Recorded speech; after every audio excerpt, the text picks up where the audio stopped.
Assalamualaikum warahmatullahi wabarakatuh. Halo sahabat titik koma, kembali lagi kami hadir di hadapan Anda untuk menyajikan kisah nyata dan juga kisah misteri.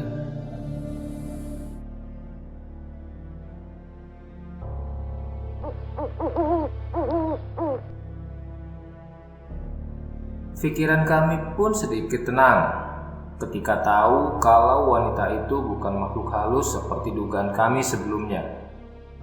Wanita itu menanggapi omongan kami dengan bahasa Jawa halus dan santun ketika kami melontarkan beberapa pertanyaan. Terkadang wanita itu terlihat senyum-senyum sendiri, seakan ada orang lain di sampingnya, padahal cuma kami yang ada di situ. Sehingga membuat saya berpikir kalau wanita itu sedikit kurang waras. Api unggun pun menyala dan obrolan kami mulai berkurang karena wanita tersebut lebih banyak diam dan ngomong dengan entah siapa, seolah kami tidak terlalu dihiraukannya dan kami tidak terlalu mengerti dengan tutur bahasa Jawa halus. Hujan pun tidak kunjung reda dan kami pun mulai merasa tidak nyaman di samping wanita itu.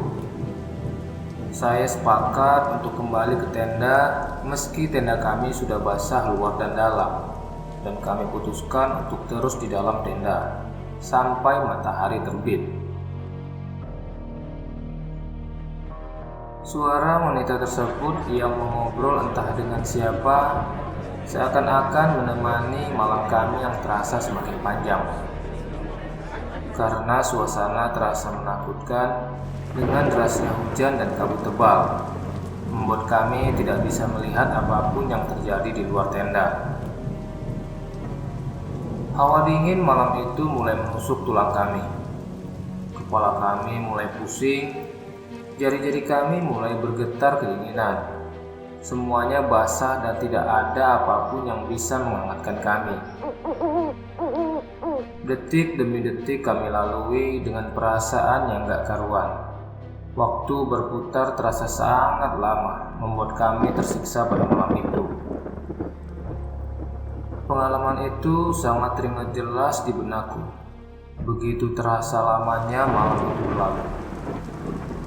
Satu sarung kami masuki berdua agar badan kami hangat. Suara musik dari speaker kecil tidak mampu melawan suara derasnya hujan, serta lampu dari korek api yang terayun-ayun di atap tenda membuat pikiran saya kemana-mana, seolah-olah ini adalah malam terakhir saya.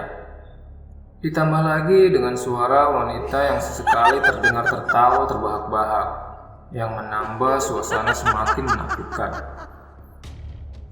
Gak lama setelah itu kami mendengar di luar tenda seperti ada seseorang yang mengitari tenda kami tanpa henti. Suara tapak kaki yang diseret perlahan serta bayangan tinggi besar berputar-putar terlihat sambil memegang tenda kami, membuat saya seakan berhenti bernapas dan tidak bisa bergerak. Pikiran kami mulai kacau, emosi serta tubuh mulai lelah membuat kami berteriak dan keluar tenda untuk mencoba menghentikan gangguan itu.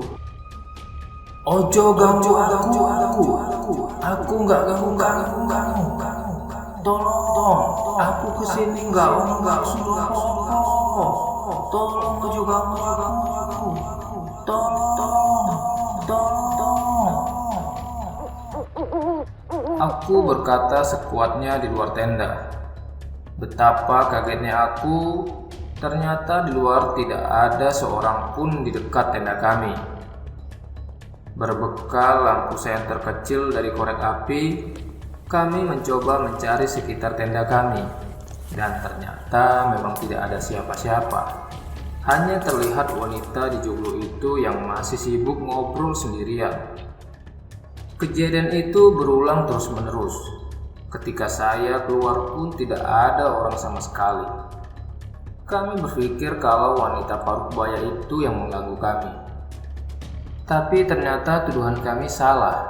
Saat terdengar suara wanita itu sedang tertawa jauh, saat itu pula makhluk halus itu mengitari tenda kami. Keadaan semakin menakutkan saat makhluk itu mengitari tenda kami sambil mengeluarkan suara bergumam. Suara khas orang yang sudah sangat tua. Perasaan kami waktu itu sudah sangat kacau. Kami pun membaca semua doa yang kami ketahui. Hujan semakin deras dan gangguan semakin nyata. Saat ada suara petir, bayangan tinggi besar pun terlihat jelas dari dalam tenda.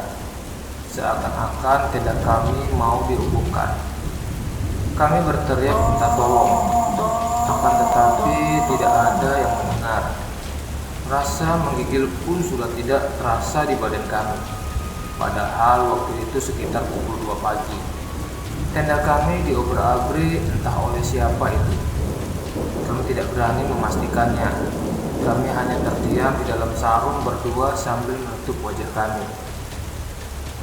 Gangguan mulai hilang bersamaan hujan yang mulai reda. Begitu juga dengan wanita itu. Beberapa saat setelah itu kami pun memberanikan diri untuk mengintip keadaan di luar tenda yang ternyata sudah mulai terlihat di sekeliling kami. Kabut pun mulai hilang. Kami tetap di dalam tenda hingga kami yakin matahari sudah menyinari tenda kami.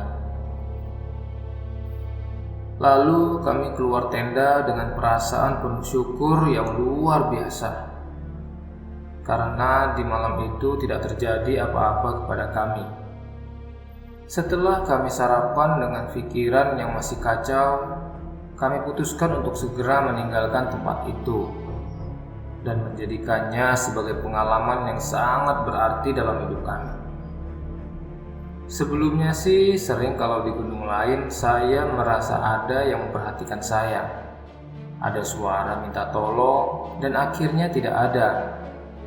Ada yang mengucapkan salam dekat banget dengan telinga kita tapi tidak ada wujudnya.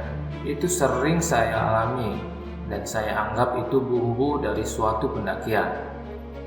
Tapi kalau pengalaman di danau itu menurut saya pengalaman yang paling tidak bisa saya lupakan. Pengalaman paling mengerikan selama saya hobi di dunia pendakian. Terlepas dari itu semua, hendaknya kita hormati adat istiadat dimanapun kita berada.